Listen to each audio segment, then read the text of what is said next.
Hi, welcome to the squad. This is Kodaivo. போன episode of the C++ சீரீஸில் நம்ம inheritance பற்றி படிச்சிருந்தோம். அது எல்லாமே உங்களுக்கு புரிஞ்சிருக்கும் அப்படின்னு சொல்லிட்டு நினைக்கிறேன். இந்த வீடியோவில் நம்ம next pillar of the OOPS, அது வந்து பாலிமார்ஃபிசம், அதை பற்றி தான் வந்து படிக்க போகிறோம். ஃபர்ஸ்ட் நான் வந்து ஒரு புது ஃபைல் கிரியேட் பண்ணிக்கிறேன். ஸோ பேசிக்காக பாலிமார்ஃபிசம் இது வந்து எனக்கு தெரிஞ்சு நிறைய பேர் இதை வந்து குழப்பிக்கிறாங்க. சில இடங்களில் வந்து சொல்லிக் கொடுக்குறப்பவே வந்து குழம்பியே சொல்லிக் கொடுக்குற விஷயங்களும் உண்டு. ஃபைன், நான் இப்போ அதை சொல்கிறதே உங்களுக்கு குழப்பமாக இருந்திருக்கும்னு நினைக்கிறேன். பரவாயில்ல.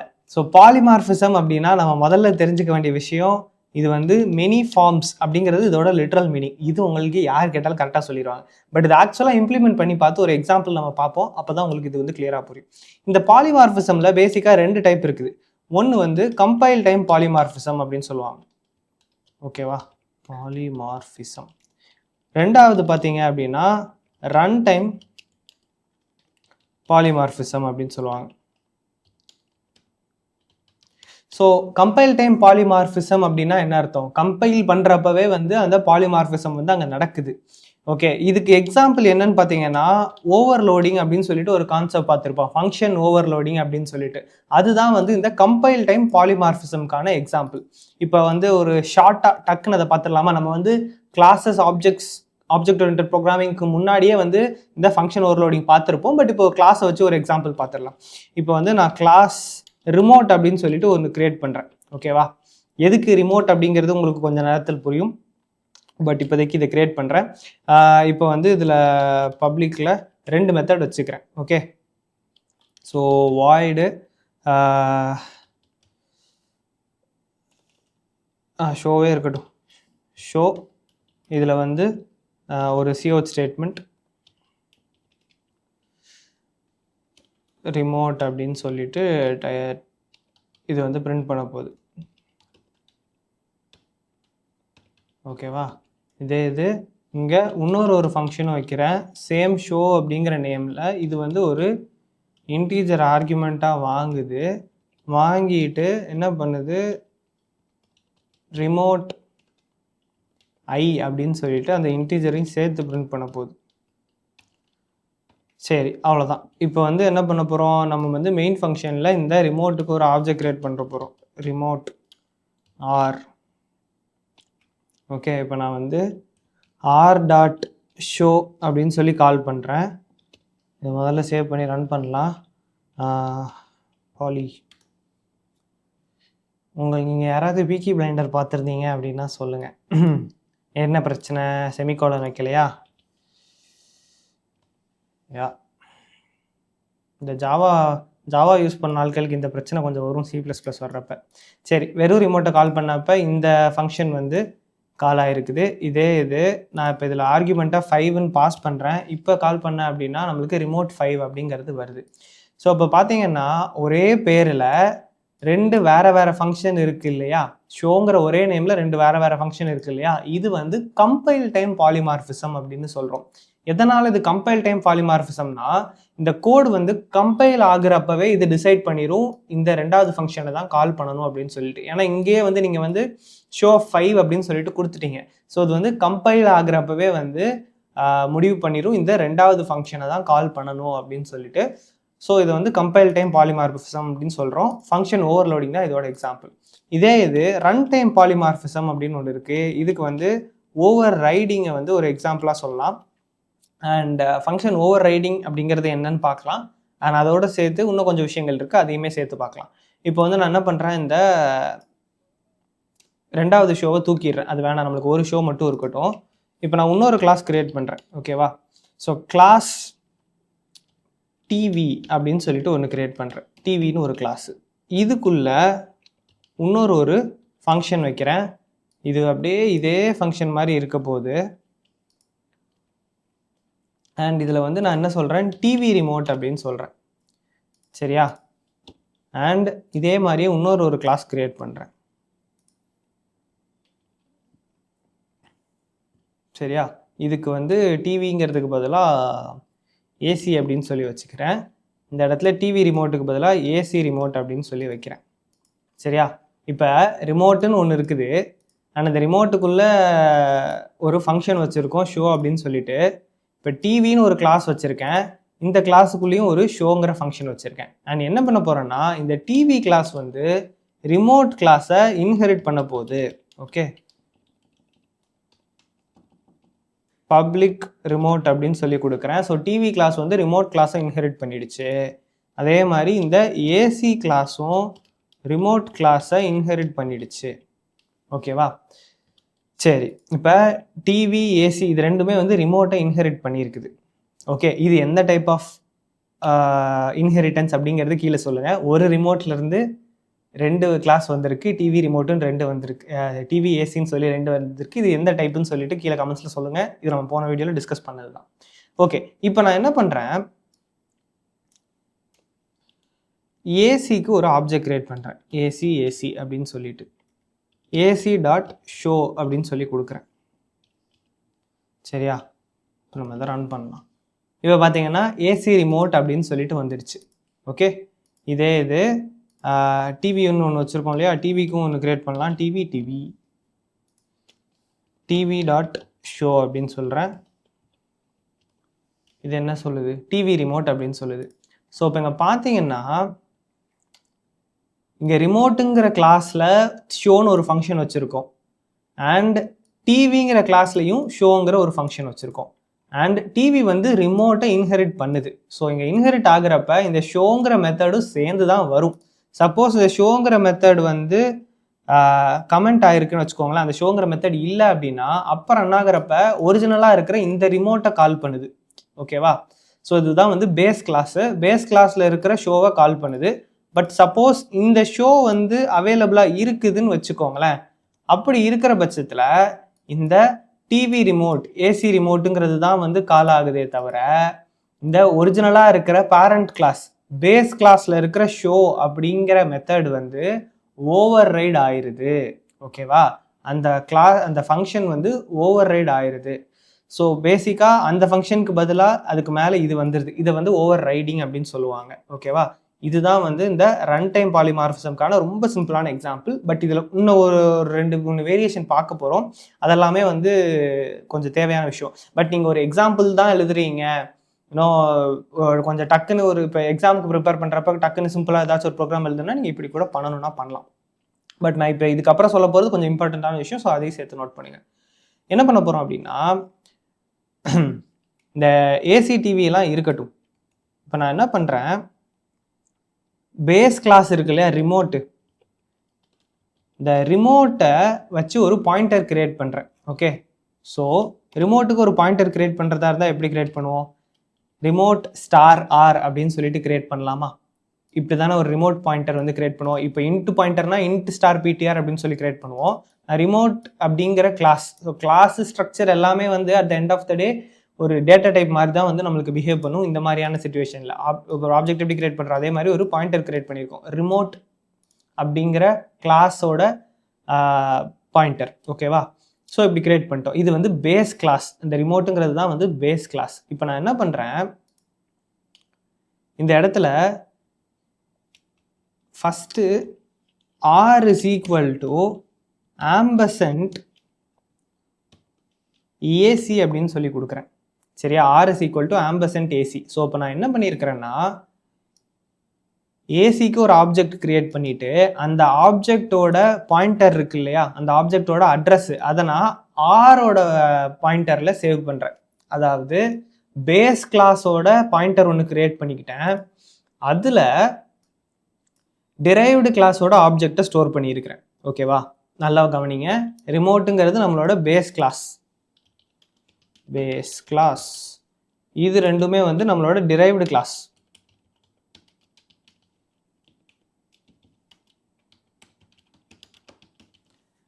இங்கே வந்து நம்ம என்ன பண்ணியிருக்கோம், பேஸ் கிளாஸோட பாயிண்டரில் டிரைவ்டு கிளாஸோட ஆப்ஜெக்டோட அட்ரஸை ஸ்டோர் பண்ணியிருக்கோம். இங்கே இந்த ரெண்டாவது இவனை வந்து நம்ம கமெண்ட் பண்ணிக்கலாம். முதல்ல ஏசி டாட் ஷோன்னு இருக்குல்ல, அதுக்கு பதிலாக ஆர் டாட் ஷோ அப்படின்னு சொல்லி கொடுக்குறேன்.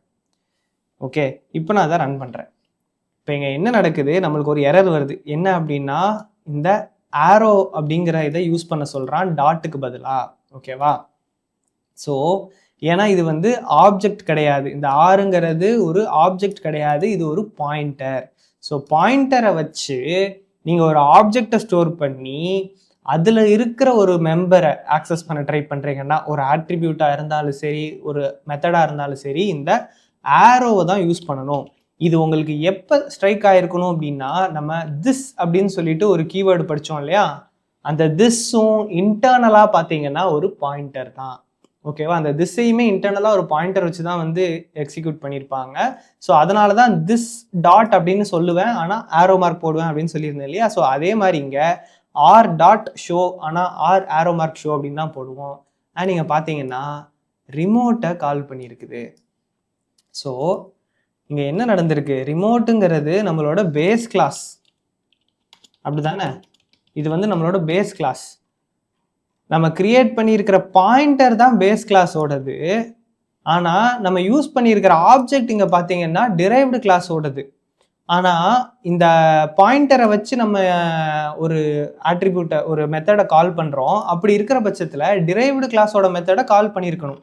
ஆனால் அப்படி பண்ணாமல் என்ன ஆயிருக்குது, பேஸ் கிளாஸோட மெத்தடை கால் பண்ணியிருக்குது.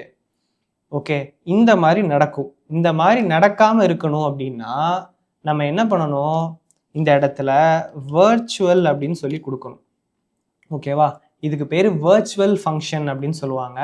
இப்படி நீங்கள் கொடுத்தீங்கன்னா இது வந்து வர்ச்சுவலாக பிஹேவ் பண்ணும். அப்படி என்னன்னா அதுக்கு அர்த்தம்னா, இப்போ நீங்கள் இந்த ரிமோட்டுக்கு ஒரு ஆப்ஜெக்ட் கிரியேட் பண்ணி கால் பண்ணுறீங்கன்னா அப்போ இந்த ஃபங்க்ஷன் வந்து கால் ஆகும். பட் ரிமோட்டோட பாயிண்டரில் நீங்கள் வந்து வேற ஒரு ஆப்ஜெக்டை யூஸ் பண்ணுறீங்க அப்படிங்கிற பட்சத்தில் எது ஓவர் ரைட் ஆயிருக்குதோ அதை வந்து கால் பண்ணும். இப்போ நான் ரன் பண்ணுறேன், ஏசி ரிமோட்டுன்னு வரும். ஓகேவா? புரியுதா? ஸோ இந்த வர்ச்சுவல்ங்கிற இதை நீங்கள் யூஸ் பண்ணால் மட்டுமே உங்களுக்கு இந்த ஆப்ஜெக்ட் என்னவா இருக்குதோ அதோட ஃபங்க்ஷன் வந்து கிடைக்கும். ஓகேவா? ஸோ இப்போ உங்களுக்கு ஒரு கேள்வி வரலாம், இப்படி நான் எதுக்குடா, இது ஒரு லூசுத்தனமாக இருக்குதே, பாயிண்டர் நான் வந்து பேஸ் கிளாஸோட பாயிண்டர் கிரியேட் பண்ணிட்டு அதை வச்சு எதுக்கு டிரைவ்டு கிளாஸை இது பண்ண போகிறேன் அப்படின்னு சொல்லிட்டு நீங்கள் நினைக்கலாம். நான் எதுக்கு நடுராத்திரி சுடுகாட்டுக்கு போகணும் அப்படிங்கிற மாதிரியான ஒரு தருணம் தான் இது. இது ஆக்சுவலாக இது வந்து நிறைய இடங்கள்ல தேவைப்படும். இது C++-ஐ விட ஜாவால இந்த சினாரியோ நீங்கள் நிறைய பார்த்துருப்பீங்க. பேஸ் கிளாஸுக்கு ஒரு ரெஃபரன்ஸ் கிரியேட் பண்ணி அதை வச்சு பண்ணுவாங்க. இப்போ வந்து இதை எதெல்லாம் டிரைவ் பண்ணுது அப்படின்னு சொல்லிட்டு நம்மளுக்கு தெரியாது, அது தெரிஞ்சுக்கணுங்கிற அவசியமும் இல்லை. அப்படி இருக்கிற பட்சத்தில் நீங்கள் பேஸ் கிளாஸ்க்கு மட்டும் ஒரு ஆப்ஜெக்ட் கிரியேட் பண்ணிட்டு அதை வச்சே வந்து நீங்கள் யூஸ் பண்ணிக்கலாம். ஓகேவா? நீங்கள் ஜெனரிக்ஸ் யூஸ் பண்ணியிருந்தீங்கன்னா அந்த இடங்கள்லையும் உங்களுக்கு இது தெரிஞ்சிருக்கும். பட் அகெயின் நான் ஜாவா பற்றி நிறைய பேசுகிறேன், அது நம்மளுக்கு இப்போ தேவையில்லை. இது சில இடங்களில் உங்களுக்கு நீங்கள் ஃப்யூச்சரில் C++ல ரொம்ப நிறைய டீட்டெயிலாக கோட் பண்ண ஆரம்பிச்சிங்க அப்படின்னா உங்களுக்கு இந்த சிச்சுவேஷன், இந்த பர்டிகுலர் யூஸ் கேஸ் வந்து உங்களுக்கு கிடைக்கும். அதை யூஸ் பண்ணுறது பேஸ் கிளாஸோட பாயிண்டரை வச்சு நீங்கள் அடுத்த இது வந்து பண்ணுறதுக்கான வாய்ப்புகள் இருக்குது. ஓகேவா? ஸோ பேசிக்காக என்னென்னா, நீங்கள் எத்தனை டிரைவ்டு கிளாஸ் அடுத்தடுத்துன்னு கொண்டு போயிருந்தாலும் இட் டசன்ட் மேட்டர், உங்களால் பேஸ் கிளாஸோட பாயிண்டரை வச்சே அதை வந்து ஸ்டோர் பண்ணிக்க முடியும். ஓகேவா? ஸோ அதுதான் வந்து இங்கே main concept. Okay, fine. So இதை வச்சு நம்ம பண்ணுறோம். அப்படி இருக்கிற பட்சத்தில் இங்கே வர்ச்சுவல் அப்படின்னு கொடுத்தால் மட்டுமே உங்களால் இப்படி பண்ண முடியும். அண்ட் இன்னொரு விஷயம், இந்த இடத்துல நான் வந்து பேஸ் கிளாஸோடதை வச்சுக்கிட்டேன். ஓகேவா? பேஸ் கிளாஸோடதை வச்சு அதில் வந்து இந்த அட்ரஸை யூஸ் பண்ணி நான் வந்து அதை வச்சு பிரிண்ட் பண்ணியிருக்கேன். இப்போ அடுத்த லைனில் நான் என்ன பண்ணுறேன், இதே R is equal to ampersand TV அப்படின்னு சொல்கிறேன். ஆக்சுவலி உங்களுக்கு ரேரான கேசஸில் தான் வரும்னு சொன்னேன், பட் இப்போவே ஒரு எக்ஸாம்பிள் காட்டிடுறேன் நானே. இப்போ என்ன பண்ணியிருக்கிறேன் அப்படின்னா, அதே பாயிண்டரில், அந்த பேஸ் கிளாஸோட சேம் பாயிண்டரில் டிவியோட ஆப்ஜெக்டையும் சேர்த்து வச்சுருக்கேன். ஓகேவா? டிவியோட ஆப்ஜெக்டையும் இதுக்கே அசைன் பண்ணிட்டேன். இப்போ இந்த இடத்துல டிவி டாட் ஷோக்கு பதிலாக ஆர் டாட் ஷோ அப்படின்னு கொடுக்குறேன். இங்கே பார்த்தீங்கன்னா மறுபடியும் எரர். ஏன்னா இந்த இடத்துல நம்ம டாட்னு சொல்லிட்டு டாட் வைக்கக்கூடாது, ஆரோ போடணும். ஜாவாவாக இருந்தால் நீங்கள் டாட் வச்சா போதும், பட் C++ல ஆரோ போடணும். இப்போ பார்த்தீங்கன்னா டிவி ரிமோட் அப்படின்னு சொல்லிட்டு வருது. ஸோ இங்கே என்ன நடக்குது, உங்கள் கையில் இருக்கிறது ரிமோட் அப்படின்னு சொல்லிட்டு ஒரு பாயிண்டர், ஆர் பாயிண்டர், அண்ட் அதில் எந்த ஆப்ஜெக்டோட வேல்யூவை நீங்கள் ஸ்டோர் பண்ணாலும், பேசிக்காக எதோட ரிமோட்டை ஸ்டோர் பண்ணாலும் உங்களை பொறுத்த வரைக்கும் அதில் ஷோங்கிற ஃபங்க்ஷன் கண்டிப்பாக இருக்கும். அந்த ஷோங்கிற ஃபங்க்ஷன் நமக்குன்னா அது வந்து ஏசி ரிமோட்டோ டிவி ரிமோட்டோங்கிறத சொல்ல போகுது. எனக்கு பொறுத்த வரைக்கும் இது ஒரு ரிமோட்டு, அவ்வளோதான். ஆக்சுவலி இதை நான் ரொம்ப டீட்டெயிலாக பேச ஆரம்பிச்சு அப்ஸ்ட்ராக்ஷனுக்குள்ளே போயிடுவேன், அதை நம்ம அடுத்த வீடியோவில் பார்க்கலாம். பட் பேசிக்காக இங்கே என்ன நடந்திருக்கு அப்படின்னா, அங்கே ஒன்று இருக்குது, அந்த ஒரே ஒரு பாயிண்டரில் நம்மளால் அந்த ஆப்ஜெக்டையும் வைக்க முடியும், இந்த ஆப்ஜெக்டையும் வைக்க முடியும். ஆக்சுவலி இது அப்ஸ்ட்ராக்ஷன் தான். உங்களுக்கு வந்து ஆக்சுவலாக பேசிக்காக என்ன நடந்திருக்கு அப்படிங்கிறத நம்ம ஹைட் பண்ணிட்டு இந்த மாதிரி இன்னும் உங்களை பொறுத்த வரைக்கும் அது ஒரு ரிமோட் ஆப்ஜெக்ட், உங்களை பொறுத்த வரைக்கும் அது ஒரு ரிமோட்டை வச்சுன்னா ஒரு பாயிண்டர். ஸோ அதை யூஸ் பண்ணி நீங்கள் ஷோ கொடுக்குறீங்க. அது என்ன அப்படிங்கிறது நம்மளால் மாற்றிக்க முடியும். ஸோ இந்த பாயிண்டரை வச்சுட்டு நம்ம ஏசி ரிமோட் அப்படின்னு சொல்லிட்டு மாறி மாறி யூஸ் பண்ணுறோம். இது வந்து ஆக்சுவலாக இது எந்த இடத்துல உங்களுக்கு யூஸ் ஆகும் அப்படின்னு தோணுதுன்னா, ஒரு யூனிவர்சல் ரிமோட் உங்கள் கையில் இருக்குன்னு வச்சுக்கோங்களேன். அந்த யூனிவர்சல் ரிமோட் வச்சு உங்களால் டிவியும் கண்ட்ரோல் பண்ண முடியும், உங்களால் ஏசியும் கண்ட்ரோல் பண்ண முடியும் அப்படின்னு சொல்லி வச்சுக்கலாம். ஸோ அந்த யூனிவர்சல் ரிமோட் எப்படி இருக்கணும்னா உங்களோட பேஸ் கிளாஸ் மாதிரி இருக்கணும். ஸோ நான் இந்த ரிமோட்டு ஏசி டிவிங்கிற கான்செப்ட் எடுத்துகிட்டு வந்ததே இதுக்காக தான். ஸோ பேஸ் கிளாஸோட ஆப்ஜெக்ட், பேஸ் கிளாஸோட பாயிண்டர், ஓகேவா, நீங்கள் ஜாவான்னு பார்த்தீங்கன்னா பேஸ் கிளாஸோட ரெஃபரன்ஸ். ஸோ அந்த மாதிரி தான் வந்து நம்ம ஒரு யூனிவர்சல் ரிமோட்டை கிரியேட் பண்ணுவோம். அண்ட் அந்த யூனிவர்சல் ரிமோட்டை நம்ம இந்த இடத்துல ஏசி மோட் அப்படிங்கிற மாதிரி செட் பண்ணியிருக்கோம். ஏசியோட ஆப்ஜெக்ட் இதில் அசைன் பண்ணியிருக்கோமா. ஸோ அந்த யூனிவர்சல் ரிமோட்டை நீங்கள் ஏசி மோடில் வச்சிங்கன்னா ஆன் பட்டன் அமுக்கிறப்ப அல்லது ஷோ பட்டன் அமுக்கிறப்ப ஏசி ஆன் ஆகும். அதே இது அந்த யூனிவர்சல் ரிமோட்டை நீங்கள் டிவி மோடில் வச்சிங்கன்னா ஆன் அமுக்கிறப்ப டிவி ஆன் ஆக போகுது. ஸோ இந்த மாதிரி ஒரு ஆப்ஜெக்ட் பேஸ் கிளாஸ்க்கு கிரியேட் பண்ணியோ ஒரு ரெஃபரன்ஸ் பேஸ் கிளாஸ்க்கு கிரியேட் பண்ணிட்டு அதை வச்சுட்டு நம்ம வந்து டிரைவ்டு கிளாஸ் ஆப்ஜெக்டை யூஸ் பண்ணி இந்த மாதிரி கால் பண்ணிக்கிறதுக்கான காரணம் இதுதான். ஏன்ட்ட இருக்கிறது ஒரு ரிமோட்டு, இந்த ரிமோட்ல ஷோன்னு ஒரு ஃபங்க்ஷன் இருக்கு. ஸோ அதை மட்டும் எனக்கு தெரிஞ்சா போதும். அதில் வந்து என்னென்ன எந்த மோடில் இருக்கோ அதுக்கு தகுந்த மாதிரி இது வேற மாதிரி பிஹேவ் பண்ணிக்கும். ஸோ இந்த மாதிரி பண்ணுறது தான் வந்து பாலிமார்பிசம். ஸோ நான் என்கிட்ட இருக்கிறது ஒரு ஆப்ஜெக்ட், என்கிட்ட இருக்கிறது ஒரு பாயிண்டர். பட் அந்த ஒரு பாயிண்டருக்குள்ள பார்த்தீங்கன்னா பல ரூபங்கள் இருக்குது. அது வந்து ஏசியாகவும் இருந்துக்கும், அது வந்து டிவியாகவும் இருந்துக்கும். ஸோ எதுவாக இருக்குது, எந்த மோடில் இருக்குதுங்கிறத பொறுத்து என்கிட்ட இருக்கிற அந்த ஃபங்க்ஷன் வந்து வேற மாதிரி பிஹேவ் பண்ணும். ஸோ இது வந்து இன்னொரு டைப் ஆஃப் பாலிமார்பிசம்.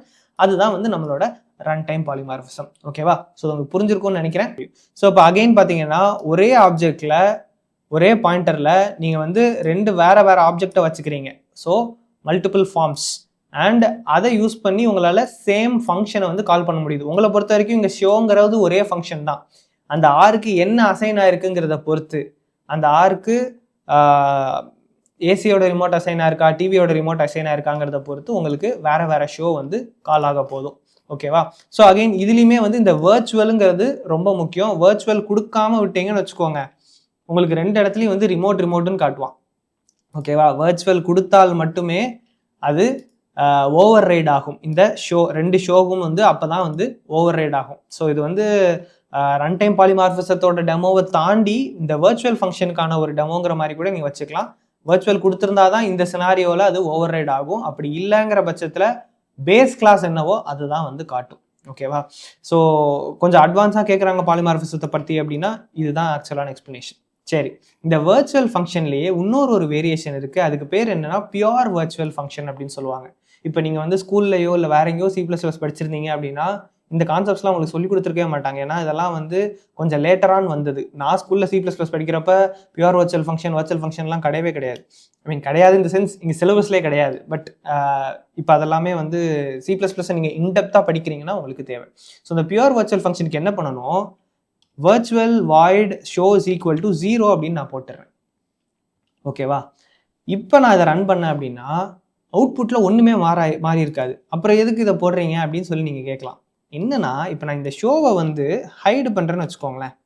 இந்த ஷோவை வந்து கமெண்ட் பண்ணிட்டேன். இப்போ பார்த்தீங்கன்னா எனக்கு வரிசையாக எரர் சொல்லுவான். எதனால் அப்படின்னா இந்த மாதிரி பியூர் வேர்ச்சுவல் ஃபங்க்ஷன் கொடுத்துருந்தீங்க அப்படின்னா கண்டிப்பாக இதை ஓவர் ரைடு பண்ணியே ஆகணும். எப்படி இதை இன்ஹெரிட் பண்ண இந்த ஃபங்க்ஷன் இருக்குல்ல, இதில் வந்து இதோட இம்ப்ளிமெண்டேஷன் கண்டிப்பாக இருந்தே ஆகணும். அதே மாதிரி இந்த இடத்துலையும் இதோட இம்ப்ளிமெண்டேஷன், ஏசியும் வந்து ரிமோட் இன்ஹெரிட் பண்ணியிருக்கு. ஸோ அதுலேயும் வந்து இதோட இம்ப்ளிமெண்டேஷன் இருந்தே ஆகணும். இப்போ நீங்கள் வந்து ஜாவாவில் இன்டர்ஃபேஸ் அப்படின்னு ஒரு கான்செப்ட் படிச்சிருந்தீங்க அப்படின்னா இது வந்து very similar to that. Okay, படிக்கல அப்படின்னா அதை பற்றி வரி பண்ண வேண்டாம். ஸோ இந்த மாதிரி அந்த வேர்ச்சுவல் ஃபங்க்ஷன், இதுக்கு பேர் வந்து பியூர் வேர்ச்சுவல் ஃபங்க்ஷன் அப்படின்னு சொல்லுவாங்க. பியூராக இது வேர்ச்சுவல் மட்டும்தான், அதில் ஒன்றுமே கிடையாது. இதுக்கு முன்னாடி பார்த்தது பிளெயின் வேர்ச்சுவல் ஃபங்க்ஷன், நார்மலான வேர்ச்சுவல் ஃபங்க்ஷன். அதில் ஒரு இம்ப்ளிமெண்டேஷன் வச்சுக்கலாம், மற்றது இல்லை அப்படின்னா அது கால் ஆகும் அப்படிங்கிற மாதிரி இருந்துச்சு. பட் இது பார்த்தீங்கன்னா பியூர் வேர்ச்சுவல் ஃபங்க்ஷன். இதில் வந்து லாஜிக்கே ஒன்றும் கிடையாது, சும்மா ஈக்குவல் டு 0 தான் கொடுத்துருப்பீங்க. கண்டிப்பாக இதை ஓவர் ரைடு பண்ணியே ஆகணும். இந்த ரிமோட் கிளாஸை எதெல்லாம் இன்ஹெரிட் பண்ணுதோ அது எல்லாமே கண்டிப்பாக இந்த ஷோ அப்படிங்கிற ஃபங்க்ஷனுக்கு ஒரு இம்ப்ளிமெண்டேஷன் வச்சே ஆகணும். ஸோ இங்கேயும் ஒரு ஷோ இருக்குது, இங்கேயும் ஒரு ஷோ இருக்குது. அப்போ தான் உங்களுக்கு பிரச்சனை இல்லாமல் அவுட்புட் வரும். ஓகேவா? ஸோ இதுதான் வந்து virtual function and pure virtual function. இந்த வர்ச்சுவல் ஃபங்க்ஷனுக்கும் பியூர் வர்ச்சுவல் ஃபங்க்ஷனுக்கும் என்ன டிஃப்ரென்ஸ் அப்படிங்கிறதே வந்து ஒரு பெரிய டாபிக் தான். அது நான் முடிஞ்ச அளவுக்கு சிம்பிளாக சொல்லி கொடுத்துருக்கேன், உங்களுக்கு புரிஞ்சிருக்கும்னு நினைக்கிறேன். சப்போஸ் உங்களுக்கு ஏதாச்சும் ஒரு C++ டிபெண்டிங்கான ரோலாக இருந்துச்சு அப்படின்னா இந்த கான்செப்ட்ஸ்லாம் வந்து கண்டிப்பாக ரொம்ப முக்கியம். Very very important. Okay fine. இதெல்லாம் தாண்டி இன்னும் ஒரு கீவேர்டு இருக்குது. அது என்ன அப்படின்னா ஓவர் ரைடு அப்படின்னு சொல்லிட்டு ஒரு கீவேர்டு. இப்போ இந்த ஃபங்க்ஷன் ஷோங்கிற ஃபங்க்ஷன் இருக்கு இல்லையா, இது வந்து ஒரு ஓவர் ரைடு ஃபங்க்ஷன். ஸோ கண்டிப்பாக இதை நம்ம ஓவர் ரைடு பண்ணுறோம், ஒரு ஃபங்க்ஷன் வந்து ஓவர் ரைடு பண்ணுறதுக்காக எழுதுறோம்னா இந்த இடத்துல ஓவர் ரைடு அப்படின்னு சொல்லி எழுதலாம். ஓகே, அதே மாதிரி இங்கேயும் வந்து ஓவர் ரைடு அப்படின்னு சொல்லி எழுதுறேன். இப்போ இதனால என்ன பிரயோஜனம் அப்படின்னு கேட்டிங்கன்னா, இப்போ ரன் பண்ணிங்கன்னா உங்களுக்கு அவுட்புட்டில் எதுவுமே வித்தியாசம் தெரியாது. சரியா? நான் என்ன பண்ணுறேன், இந்த இடத்துல இதை பியூர் வர்ச்சுவல் ஃபங்க்ஷன்லேருந்து ஓவர் எடுத்துக்கிட்டேன்னா பியூர் வர்ச்சுவல் ஃபங்க்ஷன்லேருந்து நான் இதை சாதாரண வர்ச்சுவல் ஃபங்க்ஷனாக மாற்றுறேன். ஓகே, ஏன்னா எனக்கு இந்த நேரத்தில் அது தேவைப்படுது. இதை டெமோ பண்ணுறதுக்கு வர்ச்சுவல் ஃபங்க்ஷன் தேவை.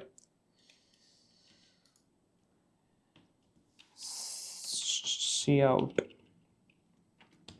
ரிமோட் அப்படின்னு வச்சுக்கிறேன். சரியா? சரி, இப்போ இது ஒரு வர்ச்சுவல் ஃபங்க்ஷன் அண்ட் இந்த இடத்துல நான் ஓவர் ரைடு அப்படின்னு சொல்லி போட்டிருக்கேன். ஓகே, இப்போ ரன் பண்ணோன்னா உங்களுக்கு நார்மலாக இருக்கிற மாதிரி தெரியும். பட் இந்த வர்ச்சுவல் ஃபங்க்ஷனை நான் ஓவர் ரைடு பண்ணணும் அப்படின்னு சொல்லிட்டு நினைக்கிறேன். அதனால தான் இந்த இடத்துல ஓவர் ரைடுங்கிறத போட்டிருக்கேன். சப்போஸ் நான் ஓவர் ரைடுன்னு போட்டுட்டு இந்த இடத்துல ஒரு ஸ்பெல்லிங் மிஸ்டேக் விட்டேன்னு வச்சுக்கோங்களேன், இப்போ நான் ரன் பண்ணேன் அப்படின்னா அதில் எனக்கு ஒரு வார்னிங் சொல்லும். இது வந்து it has been marked as override but it does not override this function அப்படின்னு சொல்லும். அந்த ஃபங்க்ஷனை நீங்கள் ஓவர் ரைடே பண்ணலை, ஆனால் ஓவர் ரைடுன்னு போட்டிருக்கீங்க அப்படின்னு சொல்லும். ஏன்னா இந்த மாதிரி வெறும் ஷோ அப்படின்னு சொல்லி போட்டோம் அப்படின்னா இந்த இடத்துல நம்ம எடுத்து விடுறோம்னு வச்சுக்கோங்களேன், இந்த ஓவர் ரைடை எடுத்து விட்டுட்டீங்க அப்படின்னா உங்களுக்கு இந்த இடத்துல எரரே வராது. ஓகே, எதனால் எரரே வரலை அப்படின்னா நீங்கள் இதை வேறு பேரில் இம்ப்ளிமெண்ட் பண்ணியிருக்கீங்க, இது டோட்டலாக வேற ஒரு ஃபங்க்ஷன் நினச்சிக்கும். இந்த இடத்துல நீங்கள் வந்து ஷோ அப்படின்னு சொல்லி கூப்பிட்டுருந்தாலும் அது வந்து இந்த டிவி ரிமோட்டுங்கிறத காலே பண்ணல பாருங்க. டிவி ரிமோட்டுங்கிறத கால் பண்ணாமல் பேஸ் கிளாஸில் இருக்க ரிமோட்டுங்கிறத கால் பண்ணிடுச்சு. எதனால் அப்படின்னா இந்த இடத்துல நம்ம கேபிட்டல் எஸ் போட்டு ஷோ அப்படின்னு சொல்லியிருக்கோம். ஸோ அது ஓவர் ரைடே ஆகலை, புதுசாக ஒரு ஃபங்க்ஷனை கிரியேட் பண்ணியிருக்குது. ஓவர் ரைடு ஆயிருக்கணும் அப்படின்னா நம்ம இங்கே லோவர் கேஸ் போட்டிருக்கணும். அதனால தான் இந்த இடத்துல நீங்கள் ஓவர் ரைடு அப்படின்னு சொல்லி போட்டிங்கன்னு வச்சுக்கோங்களேன், இந்த மாதிரியான ஒரு எரர் வர்றத, இந்த மாதிரியான ஒரு இது வந்து ஒரு லாஜிக்கல் எரர் தானே. நீங்கள் ஓவர் ரைட் பண்ணணும்னு நினச்சி போடுறீங்க, ஆனால் பண்ண முட்டிங்க. ஸோ அப்படி இருக்கிற பட்சத்தில் இது வார்னிங் நம்மளுக்கு கொடுக்கும். அப்படி ஓகே, அப்போ நான் தப்பாக போட்டிருக்கேன் அப்படின்னு சொல்லி நீங்கள் மாற்றிக்கலாம். மாற்றினீங்க அப்படின்னா உங்களுக்கு இப்போ வந்து பார்த்தீங்கன்னா ஏசி ரிமோட், டிவி ரிமோட் அப்படின்னு வருது. சப்போஸ் நீங்கள் இதை வேறு பேரில் போட்டிங்க அப்படின்னா ஓகே, அது வந்து ஓவர் ரைடு இல்லை அப்படிங்கிற பட்சத்தில் அது எரரே சொல்லாது. ஏன்னா அதை பொறுத்த வரைக்கும் அந்த கிளாஸை நீங்கள் ஓவர் ரைடு பண்ணல போல, அந்த ஃபங்க்ஷனை நீங்கள் ஓவர் ரைடு பண்ணல போல, அதுக்கு பதிலாக வேற ஒரு ஃபங்க்ஷன் தான் டிக்ளேர் பண்ணியிருக்கீங்க அப்படின்னு நினச்சிட்டு அந்த அசம்ஷன்லேயே இவன் டீல் பண்ணிட்டு இருப்பான். ஓகேவா? ஸோ அதுதான் வந்து இதில் இருக்கிற பிரச்சனை. அதனால ஓவர் ரைடு வந்து ஒரு நல்ல விஷயம். அதை நீங்கள் போடுறது வந்து இந்த மாதிரியான லாஜிக்கல் எரர்ஸ் அண்ட் குட் ப்ராக்டிஸ்னு வச்சுக்கோங்களேன், இது பண்ணுறது வந்து ஒரு நல்லது. ஓகே, கண்டிப்பாக மேண்டேட்டரி கிடையாது, பட் பண்ணால் இந்த மாதிரியான எரர் வர நேரத்தில் உங்களுக்கு அது காமிச்சு கொடுக்கும். Okay fine. ஸோ இதுதான் வந்து பாலிமார்பிசம். உங்களுக்கு இது புரிஞ்சிருக்கும்னு நினைக்கிறேன். பேசிக்காக ஒரு ஷார்ட்டாக சொல்லணும்னா பாலிமார்பிசமில் 2 compile time polymorphism, run time polymorphism. Compile time polymorphism அப்படின்னா ஓவர்லோடிங், வெரி சிம்பிள். மல்டிபிள் இன்னும் ஃபங்க்ஷன் ஓவர்லோடிங்னே ஒரு எபிசோட் இருக்குது, அது உங்களுக்கு சரியாக ஞாபகம் இல்லைனா திரும்ப போய் பாருங்கள். ஒரே நேமில் மல்டிபிள் ஃபங்க்ஷன்ஸ், அது வந்து என்ன பேராமீட்டர்ஸ் வாங்குதுங்கிறதுல வேறு வேரியேஷன் கொடுப்போம். அதை வந்து ஃபங்க்ஷன் சிக்னேச்சர் அப்படின்னு சொல்லுவோம். அது வச்சு ஒரே பேரில் வேறு ஃபங்க்ஷன் இருக்குங்கிறதுனால அதை பாலிமார்பிசம் சொல்கிறோம். கம்பைல் டைமில் அது டிசைட் பண்ணிடும் எந்த ஃபங்க்ஷனை கால் பண்ணணும்னு. அடுத்து பார்த்தீங்கன்னா ரன் டைம் பாலிமார்பிசம். இது வந்து ஓவர் ரைடிங். எப்போ ஒரு கிளாஸை இன்னொரு கிளாஸ் இன்ஹெரிட் பண்ணுதோ அப்போ ஒரே பேரில் ஃபங்க்ஷன் வைக்கிறப்ப அந்த ஃபங்க்ஷன் ரன் ஆகாமல் டிரைவ்டு கிளாஸில் இருக்கிற ஃபங்க்ஷன் ரன் ஆகும். இதுக்கு பேர் ஓவர் ரைடிங். அண்ட் இந்த கான்செப்ட் வந்து ரன் டைமில் தான் டிட்டர்மைன் ஆகும். எந்த ஃபங்க்ஷன் ரன் பண்ணணுங்கிறது ப்ரோக்ராம் ரன் பண்ணுறப்ப தான் டிட்டர்மைன் ஆகும். அதனால தான் ரன் டைம் பாலிமார்பிசம்.